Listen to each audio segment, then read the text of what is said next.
Mes très chers compatriotes, bonsoir. Naza na esengo te lelo. Naza na esengo te parce que les fameux Benyamulenge viennent de poignarder le chef de l'État dans le dos. Ils ont poignardé Félix Tshisekedi dans le dos. Les fameux Benyamulenge, moi je ne les appelle pas les Benyamulenge parce que la tribu Benyamulenge n'existe pas en RDC. Nayebi, ba fanatique ba kosilika. Oh, il tient contre le président de la République. Non, je ne suis pas d'accord. Ngaso naza d'accord te na koloba naza d'accord te. Soli kambo eza bien alobi naza bien. Na yebisa bino tous les jours nga naza mutu abaja lelo te. Les fameux Benyamulenge n'ont jamais connu une certaine discrimination en RDC. Depuis l'époque de M. Mobutu. Bisengema na Roma apesa bango ba poste ya minene na entreprise nyonso. Bamikotisa, bamipesa kombo, bamipesa cachet, balobi les bons gestionnaires. Bagera ba entreprise d'État ebele. Nzoka nde bano sa ba cotisation na bango pour venir agresser encore les aïrs de Mobutu. Et ils ont poignardé M. Mobutu dans le dos. Les Benyamulenge accepter que les Benyamulenge est une communauté congolaise.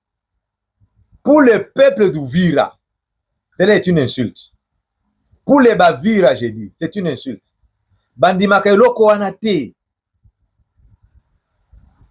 Parce que moi Milenge Azawana, le chef de Bavira, moi Milenge. La montagne Mulenge, eza na référence à moi Milenge, à Lenge.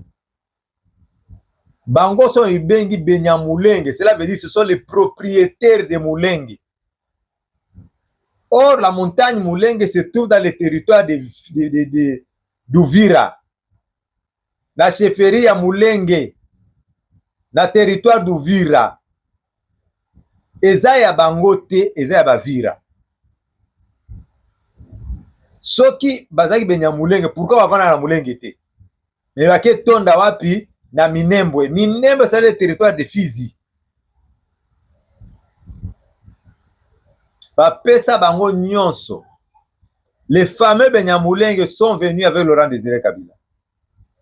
Na agenda na bango, na calcul na bango, ya kozwa pouvoir en RDC. Na pare na bango Kagame. Et ils ont recruté les Congolais, entre autres Laurent Désiré Kabila. Parce que leur guerre AFDL et Bandaka, Laurent Désiré Kabila n'était même pas là. Bazwa Lemera, bazwa Uvira, bazwa Bukavu. Laurent Désiré Kabila a kota na AFDL, leur AFDL a commencé à Bukavu. Tuna batu nyonso baza na guerre AFDL bakoyebisa yo ba o banda AFDL bayebi. Bamonaki que non, photo luka mutu mususu éloquent a remplacé porte-parole oyo. C'est Museveni qui dirait à Kagame, je connais quelqu'un, Laurent Désiré Kabila. Nde Kagame abenga Joseph. Aebisi ton père adoptif aza wapi. Joseph mutapesa ba coordonnées. Nde batundi mutu akeluka Laurent Désiré Kabila na Dar es Salaam. Aye kokota na AFDL. Batie comme secrétaire rapporteur. Aza le chef na bango te. Nde AFDL bandi ko avancer. Et dans sa tête, Laurent Désiré Kabila se disait non, n'a pas saisi l'opportunité oyo pour na longola Mobutu na pouvoir. Mais donc c'était une affaire rwandaise. Avec leurs confrères, avec leurs compatriotes, les familles Benyamulenge. Bazali discriminé te, bazali na agenda na bango. Bakomi na Kinshasa. Et ils voulaient tout. Balinga bo Laurent Désiré Kabila. Heureusement, il était souple. Avec information, à s'autoproclamer président à partir de Lubumbashi. Bazaki na plan. Soki aya kande abanda kuya rapidement comme le ville ko lelo à côté à comme lobby. Balinga bete Masasi na aéroport. C'était leur plan. Balinga bete avion na Masasi. Akufi après balobi no basoda Mobutu na kanse tande ba atakaki chef na bango. balinga sala carnage na Kanseta, c'était leur plan. Et qui serait président de la République? Bougera. Nzamba alinga quitté. Avant la 3 jours après, atinda général colonel Séverin Kabwa. De mutuya sa sécurité aéroport. Un ancien de l'Angola. Les ex-gendarmes Katangi. De Ayawana, sécurité aéroport, jusqu'à ce que Jean-Zéry Kabila aille. À quitter l'aéroport. Chers compatriotes, naza contre makambo zoleka oyo ya koloba Banyamulenge oyo lifanye Banyamulenge baza discriminer nde loko nazo sepela nango te. Ebanda na Londres, je crois na premier mandat président de la République, devant les combattants de l'UDPS na Londres, le président de la République alobaki Banyamulenge baza bandeko na biso. Eza batu mutoza ntema mabende bazopesa bango caché mususu baza bandeko na biso. Les combattants de l'UDPS na kati ya salle babudaki eloko wana. J'étais encore en Afrique du Sud. Nalobaka mais le chef de l'État akoloba message mon côté de discrimination. Parce que lui c'est un homme d'État. Mais à mon humble avis, il fallait se taire. Parce que Makambouana c'était un dossier très sensible et que touchait vraiment la popularité. Et les Kaki. Vous vous souviendrez encore que le chef de l'État avait reçu la communauté des familles Benyamulenge ici à Kinshasa. Balela kaka bazazaka discriminé. Mais bon, mais tout bazwaka ba élection ndengeni. Jamais élu. C'est une firme minorité. Na Kivu. Baza élu te, mais baza na Sénat, baza na Assemblée nationale, baza na kati ya gouvernement. De conseil même à la présidence. Na ba fonction minée na ba grade minée na kati ya armée na biso. Mais il crie à la discrimination ya wapi? Nanya lokaka boma bango. Soki Olandi batu biso nga moi je vécu à Uvira. Nga na vanda Kalema Benge, na vanda na Mulongwe avant même l'Afdel. Nazaka wana. Tu vas les familles Benyamulenge bazala wana Uvira, mutasala bango mabaya zate. Bato bazana problème eza ba oba simba minduki. Okozwa nationalité koluka nationalité na kuna munduki na maboko te. Le 22 février 2004, le président de la République a fait encore faire une déclaration comme ça. Na côté la bino, président Zolo va toujours ma communauté Banyamulenge baza discriminé à cause de ma discrimination te ya peuple moko. Alors que discours wana na Kivu ekoleka te. Surtout la territoire de Fizi, la territoire d'Uvira, ekoleka te discours wana. Mais le président a dit problème Banyamulenge à cause de ma discrimination te. C'est pas mauvais, mutoa ma discrimination azati, mais pas discriminer te, c'est ça le problème. Après na commentaire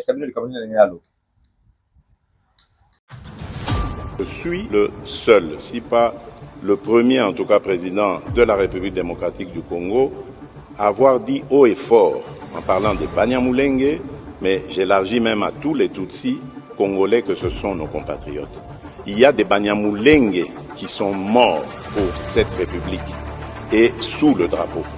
Donc j'en ai assez de ce discours qui consiste à discriminer ces populations et à donner ainsi l'occasion à des régimes barbares comme celui du Rwanda de nous envahir, sous de fallacieux prétextes d'ailleurs. Pour amener la paix, et c'est peut-être ici l'occasion de le redire, et je le redis encore haut et fort, les Banyamulenge sont nos compatriotes congolais. Je ne tolérerai pas qu'il y ait de la discrimination sur cette communauté. Je la défendrai comme je défendrai toutes les communautés de la République démocratique du Congo de la même manière. Je viens d'ailleurs d'envoyer un de mes conseillers, mon chargé de mission, qui est Munyamulenge. Moi, j'ai un Munyamulenge dans mon cabinet, qui revient de mission, une mission périlleuse. Et il est allé, je crois que vous avez dû voir ça à la télévision, parce que moi je l'ai vu à la télévision, aux infos. Il est allé à Bibokoboko, dans les hauts plateaux. Il est allé à Baraka. Il est allé, j'oublie l'autre patin. Il a rencontré toutes les communautés. Banyamulenge, Bembe, Fuliro, Bavira, les Bashi, tout ça. Il les a mis ensemble. J'ai vu les images. Chers compatriotes, il y a 3 mois passés, le chef de l'État était, je crois, aux USA, à Washington. À Yamba, encore cette même communauté de fameux Benyamulenge. Pourquoi kaka bango kaka nde bazwa ba privilège na mboka na biso? Toyoka te président yambi yo communauté de Bazombo, une firme minorité na Congo central. Bayamba bango te, baza discriminé te. C'est une firme minorité. Combien de Bazombo sont au gouvernement? Est-ce que va causer problème une fois? Combien de Bazombo baza na gouvernement na biso? Kaka bango baza na ba problème tous les jours. La dernière conférence de presse à président de la République, alobi suma kamba Banyamulenge wana kaka. Eloko etindinga na sala émission de yango wana. Bango, après discours au président Kokote la bango, ils ont poignardé le chef de l'État à Bruxelles. Bazo scandé, bazo crié, bazo yemba. Dérive dictatoriale, le président Félix Tshisekedi. Bazo loba. Tshisekedi génocidaire.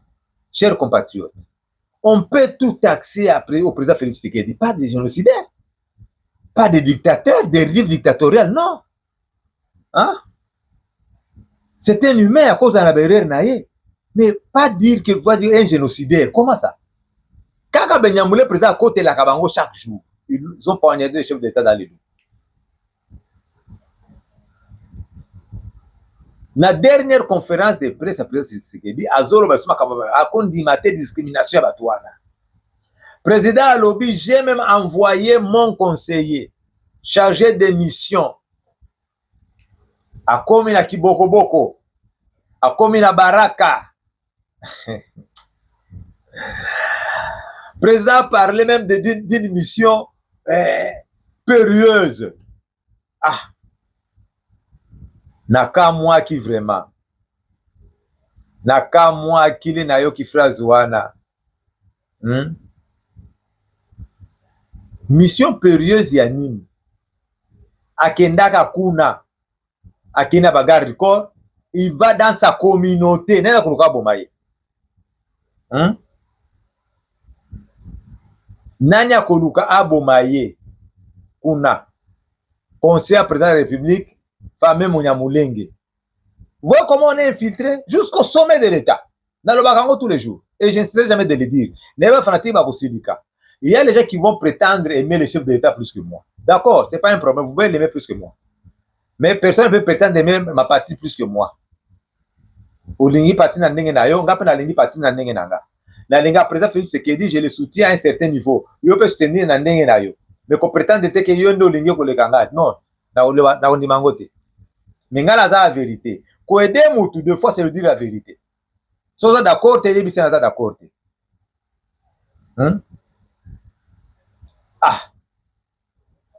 Asali mission périlleuse. La mission périlleuse za oyo ngai na sala. Hein? Na kenda na garde corps te, na kenda na moyen financier à l'État te, na kenda na ndenge na nga moko. Bien sûr avec le concours de certains de mes compatriotes. Il était à Baraka, moi j'étais à Baraka. Amata balenière, tenga na mata balenière de traverser le lac Tanganyika en venant en aller comme au retour. Il y a comme mata balenière wana. Na tambola na moto toute une journée na koma na butu na salamabila na Manyema. Quel risque? Mais qui m'a déjà félicité? Hein? Non, je regrette. Je peux aussi me dire qu'il n'y a pas de discriminé. Aucune autorité aleka na télévision, aleba na micro, ata na radio, a félicité Etienne Kabila. Moi qui suis allé réconforter les Wazalendo. Parce que Wazalendo va tous les jours que Kinshasa to kipaka bango to ya Kivu tous les jours ba lobaka no ba Kinshasa bino kono boza bien. Bozo lia ba shawama na bino kono kipaka na bisoté. Je suis allé là-bas pour réconforter nos frères Wazalendo. Nani a félicité Etienne Kabila. J'ai regretté.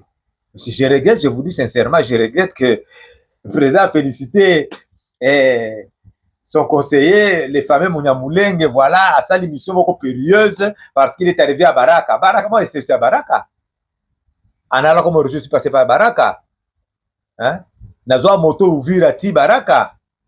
Il y a tant de moyens qu'on les kangaï. Hein? Na bagarre du corps avec tous les moyens possibles à ses côtés. Dans la mesure de sécurité. Ngana kina nga moko. Naza été accompagné par Moutumo côté. Hein? Je n'avais même pas de garde de corps. Ngai. C'est triste. En tout cas, pour ça, je regrette. Je regrette qu'il y a des communautés oyo, baza moukie, filme noté ou peut-être qu'on les Banyamulenge, tanga bakomo na bangote. Et ils n'ont jamais causé de problème. Pour une autre information, chers compatriotes, il y a une communauté, na Fizi, qu'on appelle les Bajoba. C'est la communauté de ma mère. Les Bajoba sont les premiers habitants de Fizi. Je vais dire les premiers habitants du bord du lac. Dans le territoire de Fizi. Pourquoi on les appelle les Bajoba? Kujoba, cela veut dire que Kulo Fuvua. Kuvua samaki koloba mbisi. Ba moso on auta na ba montagne, so ba comme na seko na bazobenga bango les pêcheurs. Nde epesa komba tibiona na Bajoba. Lelo, c'est une fine minorité. Il n'y a même pas un ministre, même pas un général, même pas un colonel, même pas un bourgmestre Bujoba. Et s'ils ont déjà causé des problèmes dans l'état d'Abisso. Et c'est parce qu'ils crié une fois que tu as discriminé. Basimi Minduki pour Batubayo Kelabango. Et personne n'en parle. Pourquoi on doit parler tous les jours de ces fameux Benyamulenge qui prennent les armes pour devenir Congolais? Chers compatriotes, je soutiens le président Makamonyon, mais oyo, yakolo baba fameux Benyamulenge, bazaba ndeko na biso, Benyamulenge, je n'accepte pas ngai naboyi. Ngai na boyi. Bona le Etienne Kabila na Uvira. La patrie ou la mort nous vaincrons. Nous sommes dans la campagne de veille de conscience patriotique. Vous êtes bien sur votre chère chaîne La Vérité Vraie. Les amis de Kabila Talatibo Etienne. Nombreux sont partis dans les camps des ennemis. Mais nous sommes là. Dans les camps de la patrie. Yes. Nous sommes sur, c'est quoi ici? Nous sommes à côté de Presqu'île d'Ouboari. Et nous allons bientôt lever l'ancre vers Baraka pour réconforter nos compatriotes meurtris. Réconforter les Wazalendo, les FARDC qui se battent pour la patrie. On est là, les images parlent. Hein? Ouais. Pas beaucoup de commentaires, les images parlent. On est ensemble. Merci beaucoup. Rien n'était possible à Dieu. Nous savons qu'un jour Dieu va nous donner la victoire. Merci beaucoup. Avec Dieu, nous ferons des exploits. La patrie ou la mort, nous vaincrons.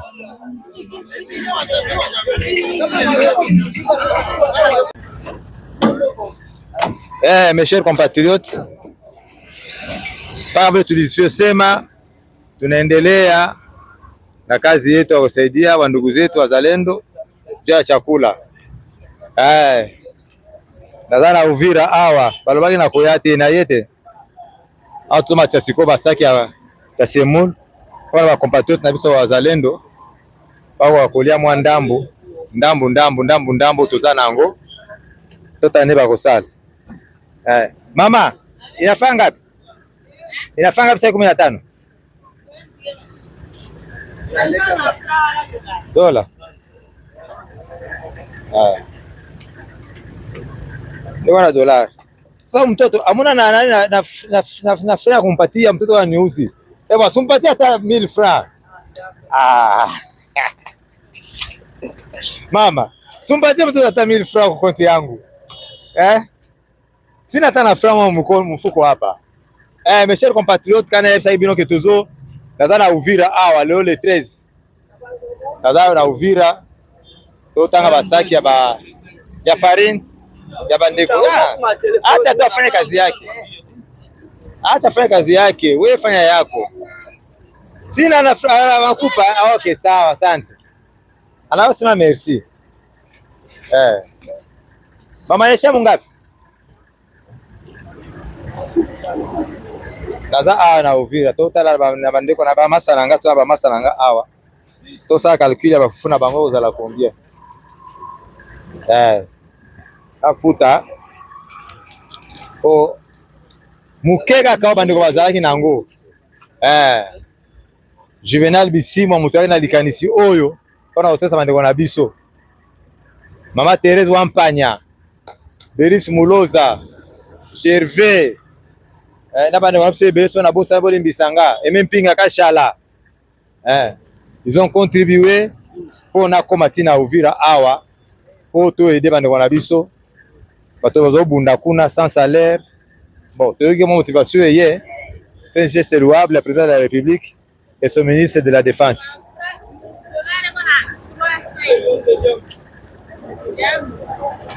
Mama tobe bayote. Unapenda franga Bwana 15 muongeze ingine. Warudishe walete moyo. 14. Unasikia? Donc on décortique kaka. To continuer kaka. Différence za mama. Mama différence. Bibe tu 50 mu franc mu dollar il leta nipatia mu franc congolais. Haraka mama, tuko naenda. Samani. Ndugu zangu tuko nao hapa. Unaona kazi inaendelea. Vijana wajitoa juu ya nchi. Babundeli mboka nde bangoyo, babundeli mboka nde bangoyo. Babundeli mboka nde bangoyo, babundeli mboka nde bangoyo. Onga combattant, ba combattant, ba vrai combattant bango na franc. Mutu l'équipe na wazate, bino wazali kolo. Ya ona albani na tomela ta moi jeu ensemble pour mona ke non tu appelle bolingo na bino. Totiki bino moko te. Rondal na bosani Rondal na Londres, yepe acheki moi loko na ye. Pour bomela moi jeu wana. Soto sili sa to van place moko, tomela ta jeu moko ensemble. Pour que ça nous vienne absolument ayaki kutana yaki donc wana boyete en tout cas to sepela bino makasi na kina en tout cas batu baza ko sepela bino makasi boka seba batu banga bino tete batu banga bino fort kongo me o sepela na bino e ba bino côté na bino trahison ezate moi moko ba constituer yebi mais trahison côté ezali to yebi mama huyu kana kawiza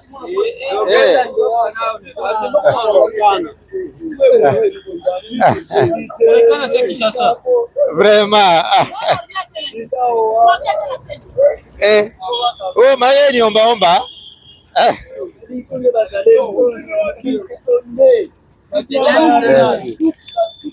mama ushe hesabu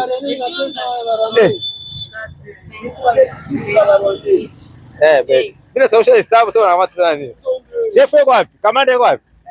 Yeye wewe shika kwanza hivi. Sofa. Jo.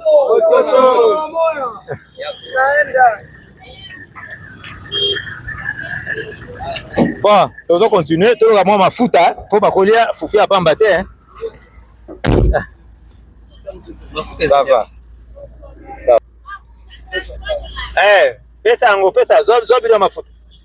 Zo bila mafuta bana. Asante na wewe kubariki mtoto wangu.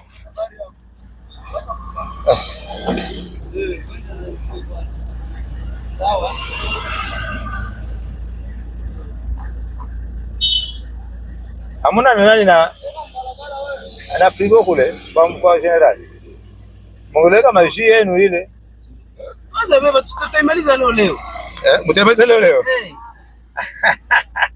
Différence iko pale avec Bisonde. différence mama amepatie jus. Mwambie mama amepatie jus francs anabakia nayo. Yo 33 anabakia $7. Retour patie jus.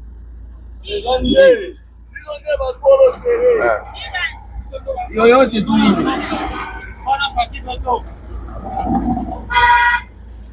Bambe baseme. Vraiment. Sulu yote ni yote ni jus, tusinivuta mtu yote. Wewe fusana. Fusana nde ezalaka bien. Fusana biso bazalendo tomelaka masanga te. Eza ba jus nde tomela. Jamais trahi le Congo. Basoda René Itongwa. Bitomba ya René Itongwa hivi. Mon président, notre président, Félix Tshisekedi, alobi surtout cette discrimination na communauté wana tozopesa bango prétexte na bango d'ailleurs fallacieuse pona onini pona kunini pona koya koagresser biso ko envahir biso. Non, ce n'est pas ça. Ce n'est pas ça. Eza raison ya envahir biso te. Bango baza ba envahisseurs, ils ont leur agenda. Bo discriminer bango. Bo discriminer bango te. Baza na plan na bango, na agenda na bango tracé depuis Kigali. Bakotika ka yango te. Bakotika yango te. Jusqu'à quand on va continuer à leur faire les yeux doux.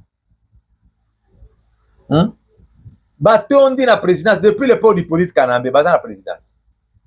Les Rouberwa et les Bizima bazaki ni mabane ba expert la sécurité. Ba expert depuis quoi? Depuis quand?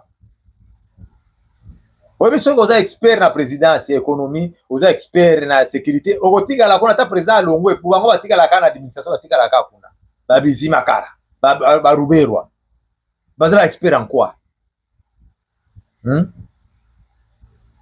Bisone tuzopesa bango tuzotia bango comme spécial. C'est vrai, ils nous ont devancé sur le plan international. Kolela mingi bato bayoke la bango. Bakota na ba organisme nyonso ya ONU comme des Congolais, mais bazo représenter ne Banyamulenge kuna. C'est pourquoi ba convaincre déjà batukala que nous sommes des Congolais, nous sommes marginalisés. Mais qu'est-ce que nous devons faire? C'est de faire comprendre à cette communauté internationale que Baza marginalisé, te regarde, il y a des généraux, il y a des colonels, il y a des députés, il y a des ministres, il y a des conseils à la présidence. Baza discriminé en quoi? Que de les faire les yeux doux. Donc cela veut dire que combat sur tous mené et comme on perd le sens.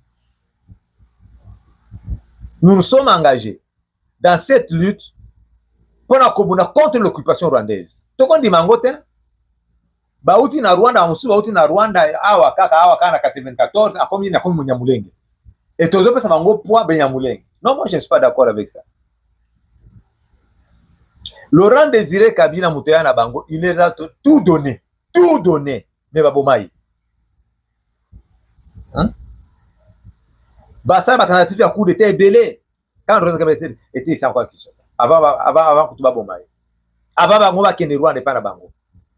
So ebse bango se fait une occupation militaire parce que baba no sa baba tentative ya coup d'état. Laurent Kabila a pesa bango nyonso. Qu'est-ce que nous pouvons encore leur donner pour va changer? Va changer te? Le président Félix Tshisekedi a tout donné à Kagame.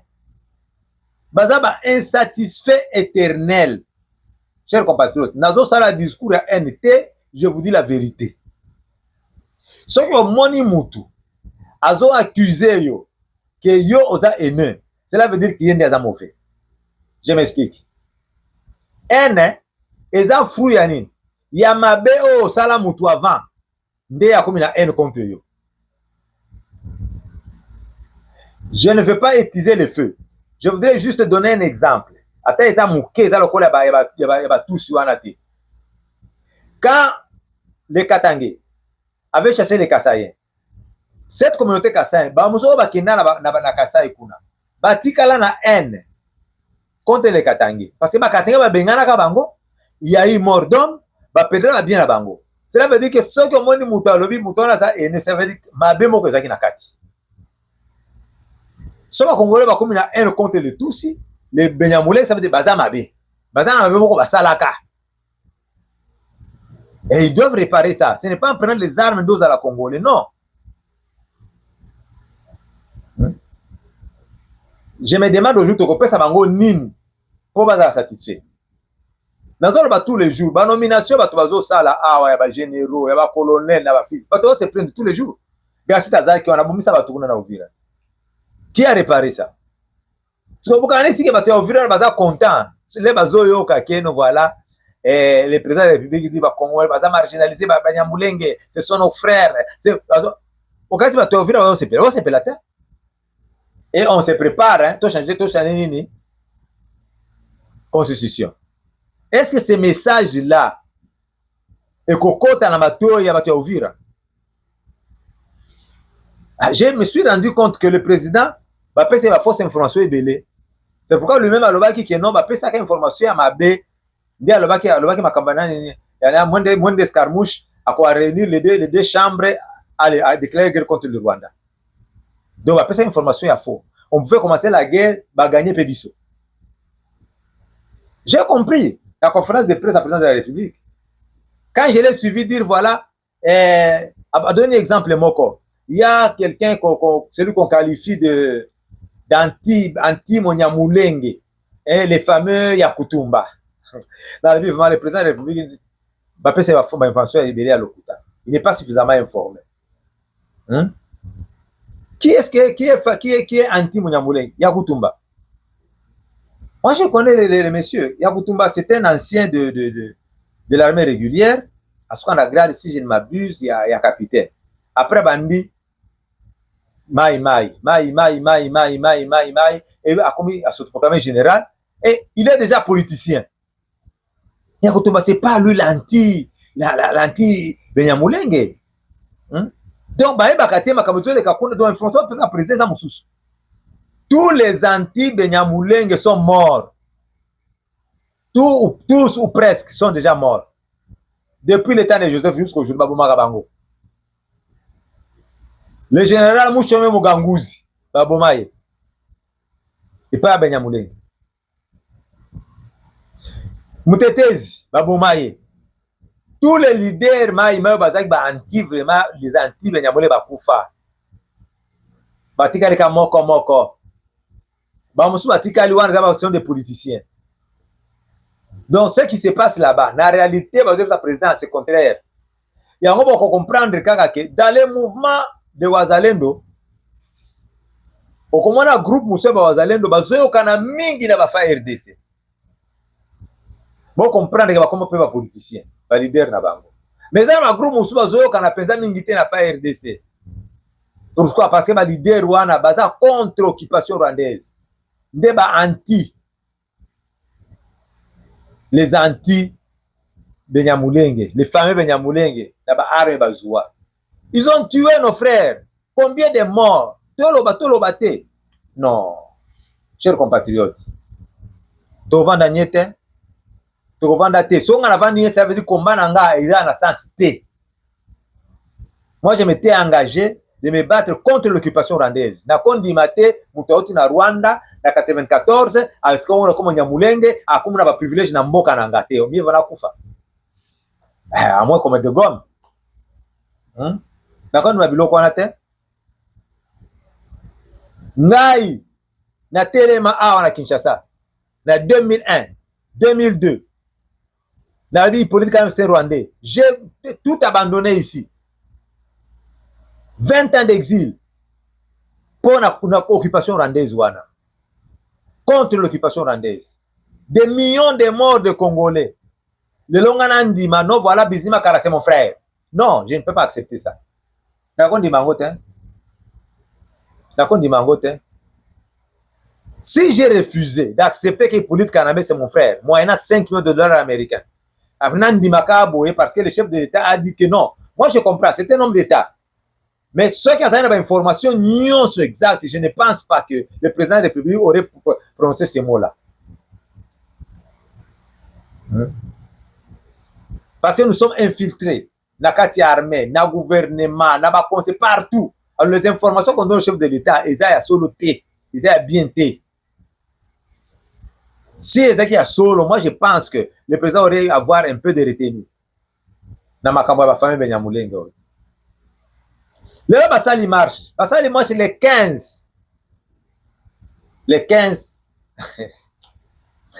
15 mai, se référant au 17 mai, parce qu'il fallait marcher dans le 17, mais tombaki le dimanche, de accordé bango marche le vendredi 15 mai. Cela veut dire que bango victoire na bango est le 17 mai. Je me suis rendu compte que le 17 mai, il faut que la paix chômée le soutien dans Mboka Nabiso. Ils ont la libération. On a cru que c'était une libération. Non, ils ont une libération. Donc c'était une affaire rwandaise. Bah organiser marche na bango, bati ango pe le 17 parce que victoire na bango contre le Zaïre, c'est le 17 mai. Mais le coup les chômés bati ango le 15. Parce que toi il tombe dans le week-end, bati ango le 15. Mais calcul na bango c'est le 17 mai. Date na bango historique. Au bakota na Congo. Ba comme peu bazaïrois. Ba changer ba comme peu congolais. Ils ont poignardé Mobutu dans le dos. Ils ont poignardé Laurent Désiré Kabila dans le dos, Babomaye. Mobutu avait dit. Ils ont profité de ma maladie pour me poignarder dans le dos. 2. Moutoubaya, les recrues. Laurent Désiré Kabila. Ils l'ont poignardé dans le dos, Babomaye. Les lots, combien de fois ils ont complété contre Félix Tshisekedi? Ça lui marche contre lui. Poignardé dans le dos. Leur avocat. Le président a lobby à cause de ma discrimination. À la communauté, mon côté. Mais toujours, c'est les familles Benyamulenge qui sont défendues. La communauté, monsieur, a un problème. Il y a des firmes minorités dans RDC, les familles Benyamulenge. Vous avez comme côté. La personne exemple, Bokende Botunat. Bokende territoire de Fizi. Tu peux ça présenter information. Bokende Botunat, c'est parce que ça joue à poste. Ata moko, ata député azate, ata bourgmestre azate, bajoba. Les premiers habitants de Kibanga.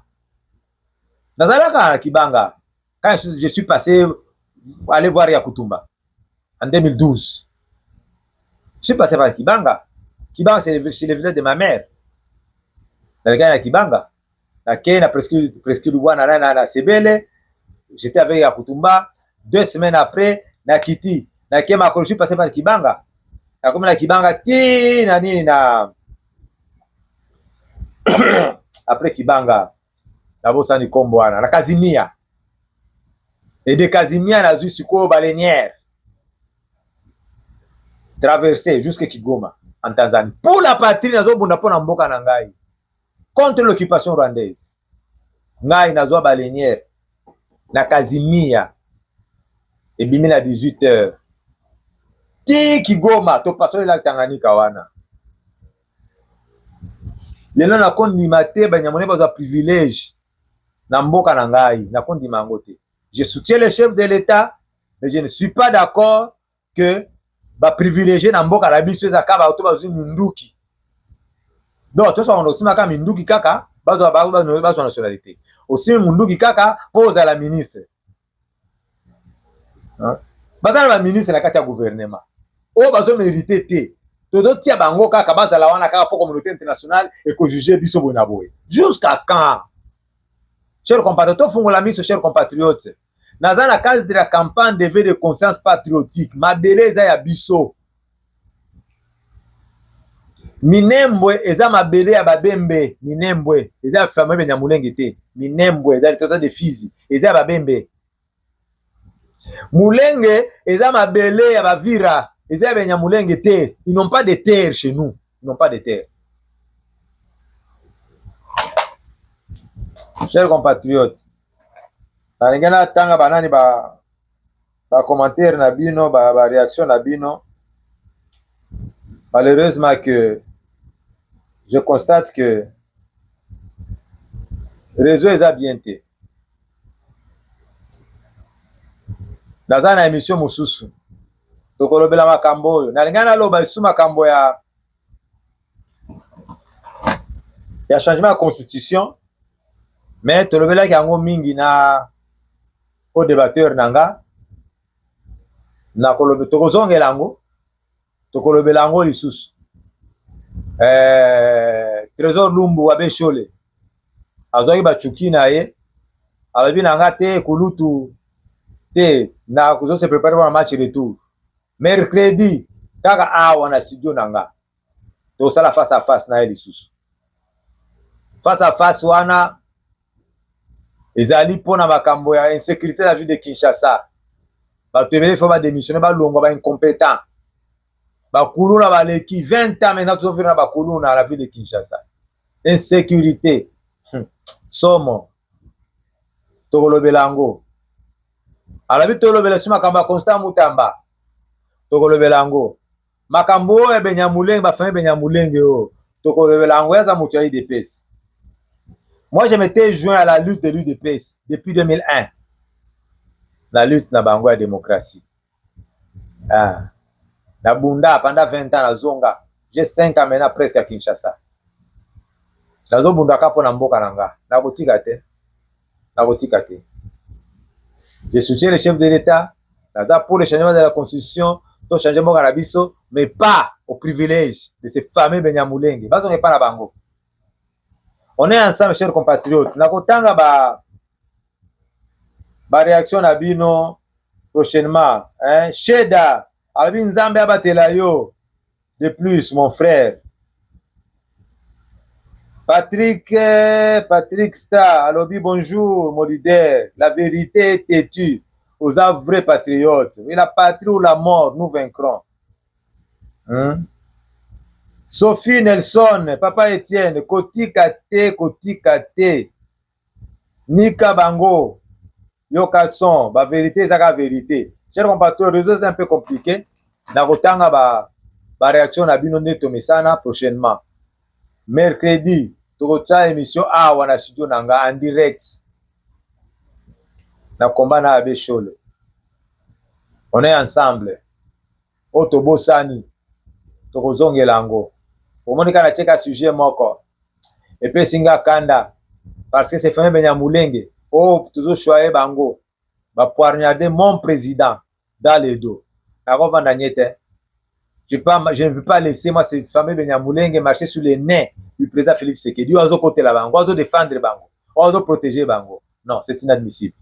On est ensemble. La patrie ou la mort, nous vaincrons.